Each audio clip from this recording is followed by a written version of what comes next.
How's it going, David? Welcome to the podcast. Thanks, Eric. Good to be with you this morning. It's great to be with you. And I'm really interested, and I tried to really understand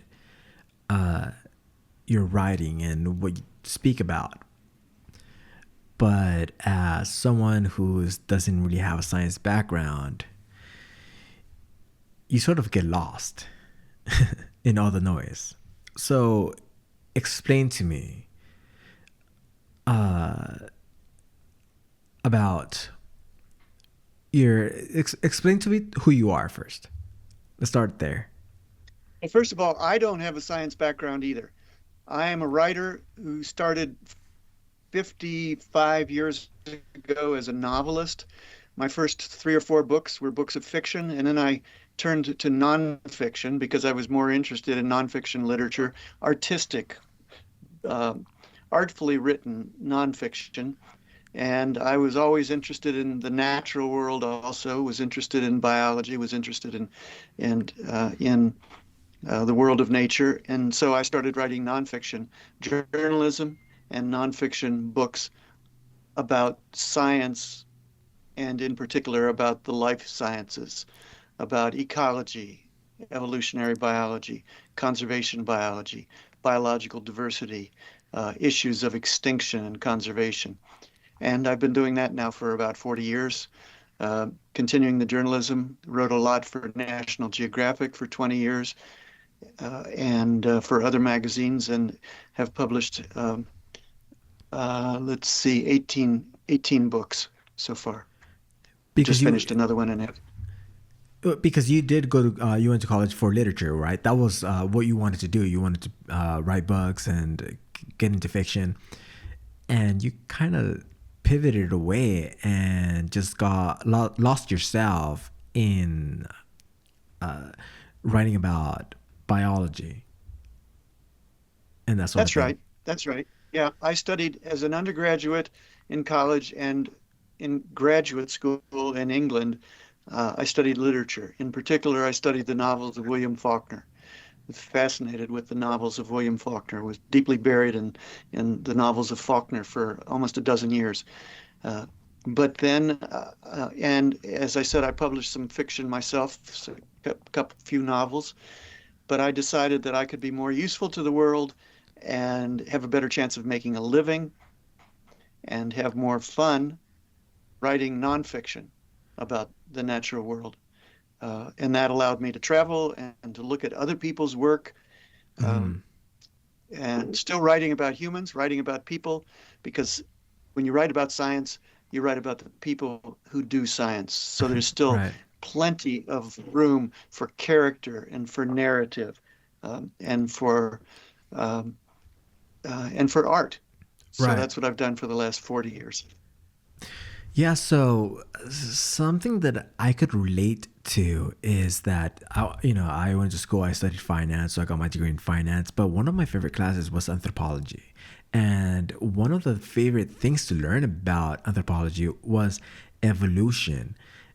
And then I started thinking it's not just evolution of bones, but also evolution of thought and evolution of how societies kind of evolve to survive.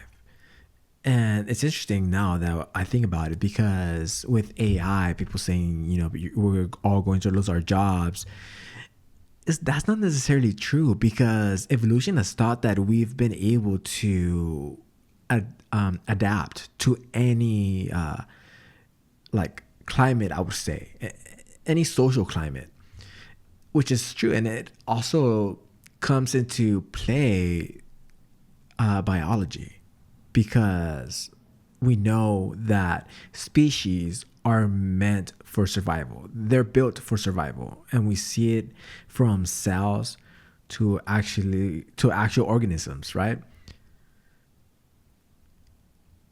Well, yes. Let me say something about what you've just said. Mm-hmm. Um, First of all, there are two senses of the word evolution, as Right. I see it.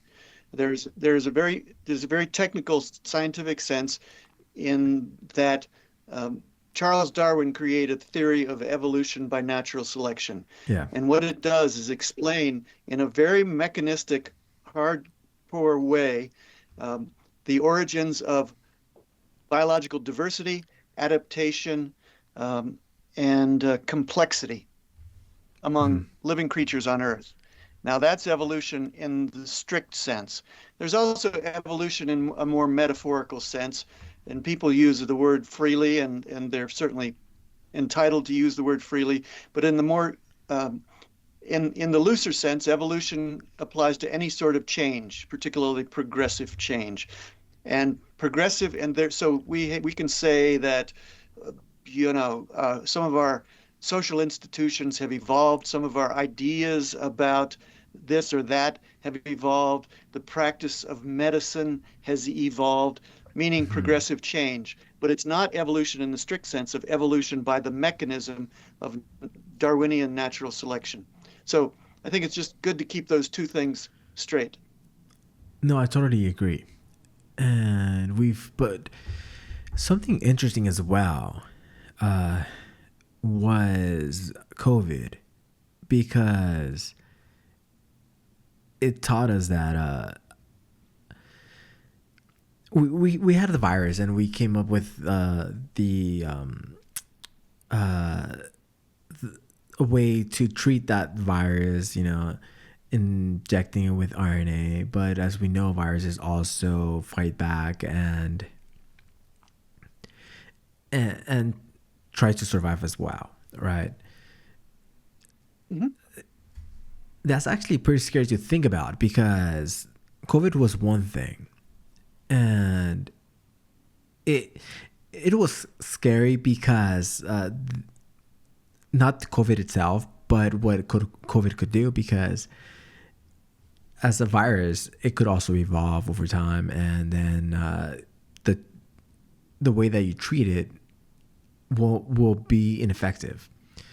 And like, Yes, this is true. Viruses do evolve over time because there are creatures that replicate themselves mhm, using a a DNA or an RNA genome.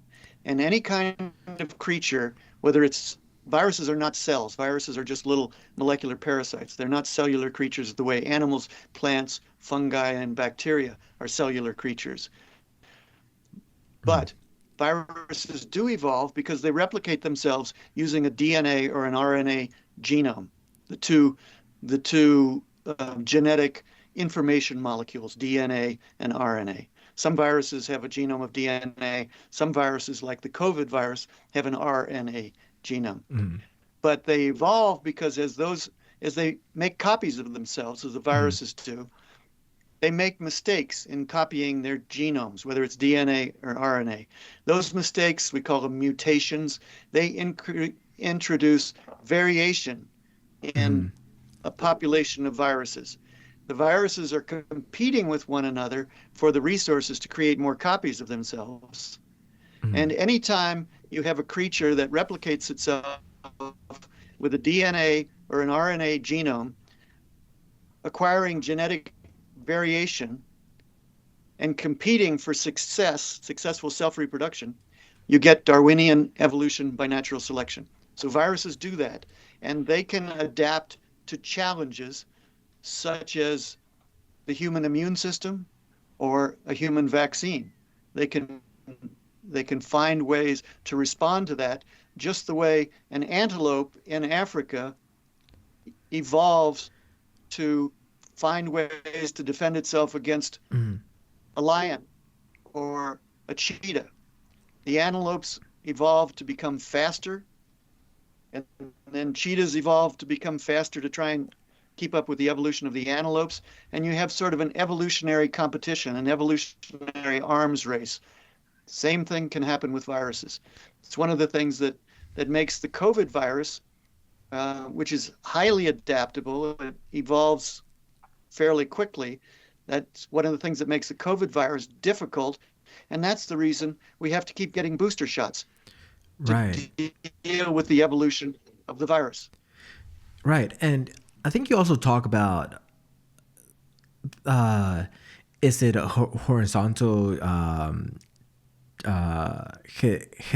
hereditary that genes? Horizontal gene transfer? Yeah, horizontal gene transfer. Yes, Is I it, wrote about that in my book, The Tangled Tree, which was published in 2019. Horizontal gene transfer. Now, that's really complicated. I don't know how deeply you want to go into the molecular biology, but most heredity um, operates from among, at least among animals and plants. It operates well, and other kinds of creatures too, even bacteria. It operates from parents to offspring, from ancestors to progeny, and mhm, the DNA is passed down in a vertical way from right. parents to offspring. For instance, when humans reproduce. Horizontal Mhm, gene transfer means that DNA is passing sideways, horizontally, not vertically from parents to offspring, but sideways from one creature to another. Now, it's supposed to be impossible, but in fact, it does happen to a limited but very significant degree. Genes can move sideways from one individual to another, even from one species to another. And one of the ways that happens, again, involves viruses. Viruses can pick up, for instance, pick up a gene mhm, potentially from an insect, if a virus is infecting an insect, and carry that gene if the virus then infects a lizard and drop that gene in the genome of the lizard. Now, this, as I say, is complicated stuff, and it took me a whole book to explain it in The Tangled Tree. And in some yeah. ways, it's my most complicated book, although I hope it's also filled with great human stories. But I'm not sure that we can connect that to anything else that we're talking about here. Right. So that's not related to the antelope affecting the cheetah, so making each other faster. So it's not related to that, or is it? No, no, no. It happens mostly in simpler animals. I mean, it's potential that it can happen at the level of cheetahs um, or antelopes too, but it's much more significant in simpler forms of life, such as bacteria, um, and to some degree in in funguses, in insects, um, Hmm. but it and it does happen in animals, even in mammals such as humans. Um, I think it's 12%, no, 8% Hmm. of the human genome consists of DNA that was acquired from viruses that Hmm. infected mammals over the last 100 Right. million years, and carried genes into the genomes of the lineage that became mammals. But I suggest that we get away from that and talk about something else, because it's so complicated that I can't summarize it very quickly in one podcast conversation. Right, because it definitely sounds complicated, but it definitely sounds interesting. And I was trying to see if there was like a tie-in from the horizontal gene transfer to the antelope and cheetah, but that's completely different. That's not related because when it comes to Yeah, that, that's right. It's very consequential. It gives us a whole new idea of the history of life. And the mhm, subtitle of my book, The Tangled Tree, is A Radical New History of Life. Because the reason the book is titled The Tangled Tree is that generally people have seen the history of life as shaped like a tree, yeah, beginning from simple forms of life and then coming up a trunk and then branching into major limbs, and then the limbs diverge into smaller branches and finally twigs, always diverging, diverging, diverging, spreading apart. mm, But horizontal gene transfer revealed that sometimes the branches in the history of life go sideways. There is conceivably a twig that goes from one branch into another branch, right, carrying genetic information, carrying heredity. Complicated stuff, very interesting, some yeah. great characters in it. And I hope people enjoy that book. Um, but it's hard to connect it with these other things that we're talking about. Yeah, but and then another question for you: are you ever afraid of the future when it comes to how we evolve from here? Understanding what you know about how we have became who we are from the past. Yes, I'm very afraid of the future because of the things that humans have been doing, particularly for the last 300 or 400 years, burning a lot of fossil fuel, increasing our population so that there are now 8 billion humans on Earth, transforming wild tropical forests into agricultural fields and mining camps and timber camps, driving a lot of species to extinction, losing biological diversity. All of those trends caused me a lot of concern, a lot of distress, a lot Mm. of sadness. Yeah. And I've written about them a lot in my Hmm. book, The Song of the Dodo, which is about loss of biological diversity, and a number of other books that I've written. Hmm. It's very concerning. I think of three big problems that we have, Hmm. three human-caused problems that we have: climate change, loss of biological diversity, and the emergence of new infectious diseases, Hmm. emerging diseases like COVID, like Hmm. AIDS, new Hmm. diseases. And those three, climate change, loss of biological diversity, and the emergence of new diseases, are linked to one another.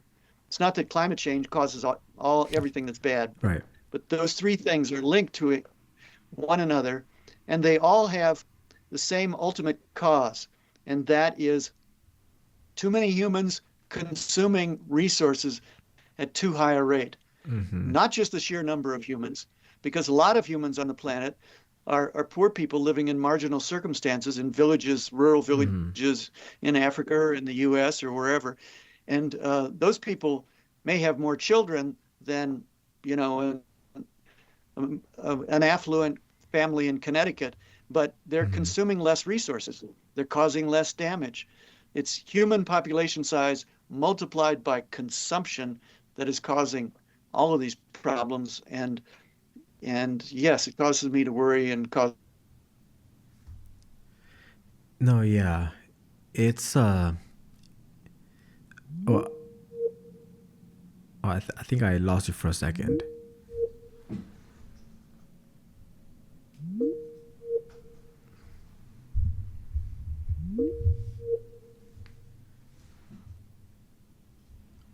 Now you're Or, unfrozen. okay. You're frozen there for a while for me. Yeah, I thought I lost you for a second, but I think we're back. so, so what do you suggest could be done, or is it just too late, or is what we're dealing with now just slowing down the effect of our damage? Yes. Well, when we're not slowing it down enough, it's never too late. It's never too late to make a difference. Hmm. It's never too late, and it's wrong to lose hope. Uh, it's difficult to maintain hope, but we have to do that because we can always make a difference in how bad the losses are, how bad the damage is. What do we need to do? First of all, we need to recognize that these trends are real. Loss of biological diversity is real. It's not a hoax. Climate change is real. It's not a hoax. And anybody who tells us it's a hoax is lying to us or else Hmm. ignorant, if not both. Um, and the emergence of new diseases, some people say COVID was a hoax. That's a lie. Hmm. We need to recognize that those problems are real and that we need action at the level of governments. Hmm. We need action at the international level, and we need action at the individual level. People need to look in the mirror and say, "Am I wasting energy? And I am I consuming too much? You know, if I drive my car to the grocery store and it's kind of a cold day, do I leave my motor running just for the selfish pleasure of having the car still warm when I come out a half an hour later?" Right. All of those things are contributing to these big problems. Yeah. And just from looking at it, it seems that all of these all of these issues have a couple of bad actors. And when you have a couple of bad actors that are self-enriching themselves, they make an issue look like a hoax. And I think we saw that with COVID. COVID was dangerous because people were dying, but then you had some bad actors that took what was going on with COVID and they ran on it and they did certain things just for optics, just for their own political career. And we saw that from both sides. And when you have that from both the sides, then you have people believing, you know what, this whole thing is just politically driven. When I mean, it was dangerous. So I think that's also what's causing the divide. And telling me what your opinion on climate change is, than having people think that you lean one way or another politically rather than just looking at the science as how it is. Yeah. Well, I can't afford to worry about how people think I might lean politically Mm-hmm. because I spend my time in the world of science and the world of nature, not in the world of politics. Mm-hmm. I don't run a podcast. I don't run for office. Mm-hmm. I'm not a politician. I'm not looking for clicks. I write about science for people who like to read and who care about science. And as I research those subjects, I see these things. I look at scientific journal articles. I look at data. I look at people who are doing real work. Um, and and and I judge it. I judge these things on the basis of empirical data. Mm-hmm. Um, and what I see is tremendously concerning. Yeah, and I mean, I could see why, because like, where do we head from here? And like, what really happens, because we don't really see it slowing down, and if anything, I think things are getting worse. AI, as useful as it is, we need to find a way to make the uh the footprint in the like on the planet uh better, because it's also eating up a lot of resources, and it's eating up a lot of resources that we're even able to produce. So now we That's have a right. lot of stuff like that. So it just seems like we're heading into something, and there's just going to be no return from that. Well, I hope that's not true. I hope that's not true. Um, I think, but it is possible. It's possible that humans are not likely to go biologically extinct, Mm-hmm. but we are changing in ways that involve much more than Darwinian natural selection. We are now starting to be have the capacity to engineer babies, to do Right. um, to do genetic manipulation uh, of the DNA, the genomes of of fertilized cells, Mm-hmm. embryos in the laboratory. And some people say, well, that's good because then you can, if a child is conceived and you can see that it's going to have a congenital disease, you can fix that when it's just a small cluster of cells. But it's a slippery slope between that and saying, I know I want designer babies. I want to choose my children so that they will be smart and pretty and have big muscles and musical ability, and they Mm-hmm. will compete well against the other kids, the kids of the people who can't afford to spend hundreds of thousands of dollars on laboratory and engineering their children. So I am concerned about those trends, about the convergence of the human species with technological manipulation and where that might lead to. And eventually, who knows? And there are a lot of billionaires who say, well, I have so much money I can never spend it in one lifetime. So why do I have to die? I want to live forever. I want to find scientific ways to extend my lifespan Mm-hmm. beyond 100 years, beyond 150 years. That leads in all sorts of scary directions. Um, but those are the kinds of possibilities that are going to arise, are the kinds of aspirations that rich people are going to have, the kinds of choices that society is going to face. in in my opinion, Eric. Yeah, and the whole idea does sound pretty exciting, but it's scary at the same time because now we're manipulating humans in a way that we're affecting how humans live, how humans look, and how long humans live. And the idea that humans themselves could do something like that innovation it's really exciting, but it's really dangerous, as with Yeah, everything. yeah, yeah. Yeah, Yep, I agree. Yep. And there we are. yeah, I know. And any ideas for your next book? Are you looking into what to write next? I've just finished one book. It's a book on cancer as an evolutionary phenomenon. It's not just viruses and animals and plants that evolve, Hmm. but tumors evolve. Cancers can evolve by Darwinian natural selection to become more capable of evading, for instance, cancer treatment through chemotherapy and other things. And cancers can even evolve under certain circumstances to be contagious. That has happened in some animals. It hasn't happened in humans. Um, that's what my the book that I've just finished writing is about. It's got some amazing stories in it about the Tasmanian devil, which suffers from a contagious cancer, this marsupial animal in the southern state of Australia, the island of Tasmania. Hmm. So I've just finished that book. It's titled The Devil We Don't Know. Hmm. And I'm just starting work on a new book, which I'm not ready to talk about yet.